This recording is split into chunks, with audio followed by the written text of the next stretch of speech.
But in the case of non-dominant languages, you not only have these problems, but you have a couple more. First of all, an issue of scale. Non-dominant languages are often very small languages, so there is simply either no way to gather data in quantities such that you can make the statistical case, or even if you had exhaustive information, you are dealing with such small communities that certain forms of economic valuation simply cannot arise. You may have cases where restriction to niche effects. Interesting stuff about Welsh, for example. So, looking at this, we know that we need to look for other avenues. So, other than the rate of return approach, which incidentally was mostly developed in education economics since the 1960s. What can we do? So let me just devote one slide, no more, to seductive analogies. These seductive analogies need to be mentioned because they keep recurring. They're very popular in some quarters of segments of research, even under the pens of very well-meaning people. So, first of all, the constant invocation of diversity as a wealth, treasure, asset, etc. Take any synonym you want. I'm all for it, except that it is largely metaphorical. It is not by repeating that this is a treasure, this is a wealth, etc., etc. If some people say, okay, well, it costs us a lot of money, it's cumbersome, etc., just because we can shout until we're blue in the face that it's a treasure, it's a treasure. So what? If people don't agree with you, they don't agree with you, and it's not going to change their mind, So the analogy is not enough. Then there is, of course, the writings of Bourdieu. And in French, if you're respectful, you talk about l'approche bourdieusienne, and if you're less respectful, you talk about l'approche bourdivine, the Bourdivine approach, because in Bourdieu's sociology, lots of things seem to fall from heaven. Right, so he talks about the linguistic market, and that's fine. But again, these are metaphors. He talks about profit, and so on and so forth. But these are metaphorical uses of economic terminology. Bourdieu does an excellent sociology of language, and I quote it, I use it, etc. It's simply not economics of language. It's simply not the concepts, not the analysis. It's something else, right? So it's a seductive analogy, but goes only that far. Another one, which seems very fancy, but I think gets us almost nowhere, is the language as currency analogy. The whole notion, the metaphor of exchange, you exchange, you trade goods, etc., and then you also trade sentences, phrases, whatever you would call it. It's just that the nature of the exchange is so completely different that the analogy breaks down as soon as you scratch beneath the surface. So some people keep writing about this, including well-known sociolinguists. I'm thinking about Louis-Jean Calvet. Some people might know him. Okay, well, interesting speculation, but I'm afraid it gets us nowhere. So what else do we have? And what else do we have specifically in the case of small, non-dominant languages? Well, there's three common paradigms that we very often hear. So we'll go through all those three, look at the argument, and then we'll look at whether the argument actually holds water. There is a kind of a quote-unquote managerial perspective on language, and it seems to be quite popular in minority language management schools, and you have some of those in Ireland, for example, working on Irish, saying, well, we have to sort of combine the concept of minority language use with managerial entrepreneurship. That's it. The second one calls on development economics, saying that economic development should bank on small languages.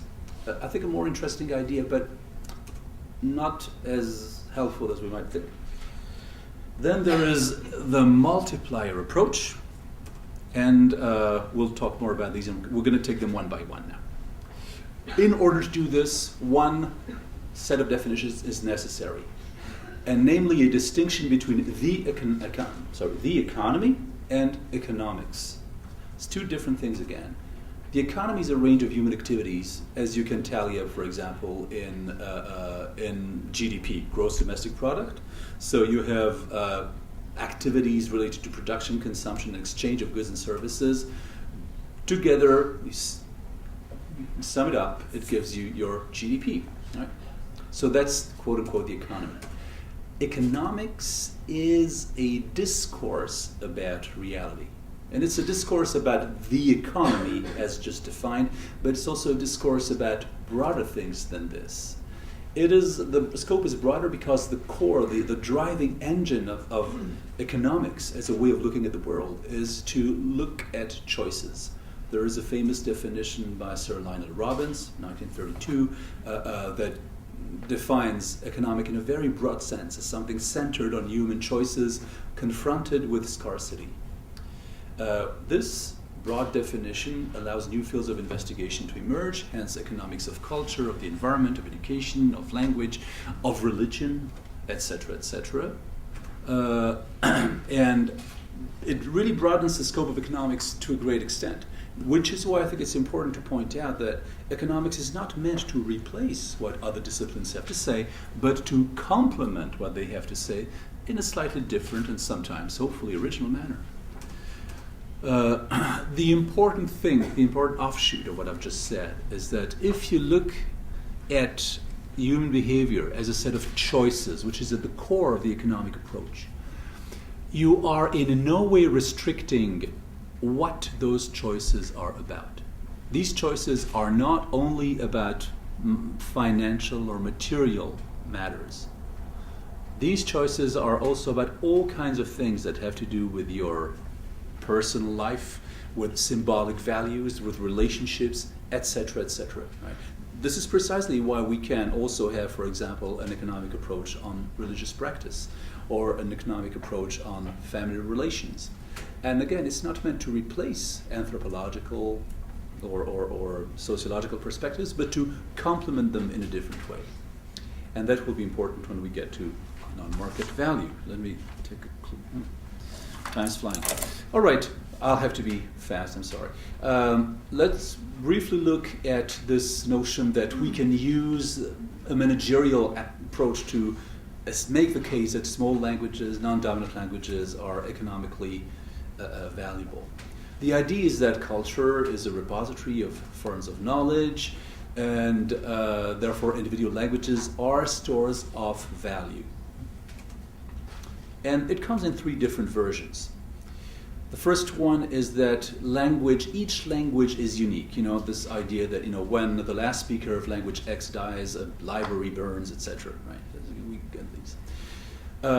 So the logical succession, mistreating it a little bit, I'm afraid, but still, fundamentally, what we mean is that each language offers unique perspectives on reality. One more language is one more way to solve problems, and overall increased productivity would result from being able to tap a specific, unique way to solve or at least control problems, right? So why not? It looks nice, but there are some objections. The argument remains at this time a little bit fuzzy. I'm not saying it cannot be overcome. It's just that there is very little hard proof. It's open to very different interpretations. At this time, I'm stressing, at this time, there is a lack of empirical evidence. However, and mark my words, I think that there are new frontiers currently being opened through neuroimagery, and that we may be able to substantiate this case in 5 or 10 years, right? Or perhaps less, I don't know. It's not my field. I suspect that this barrier can be overcome. So far, it has not been. So far, we don't have an argument there. Not a strong one, at least.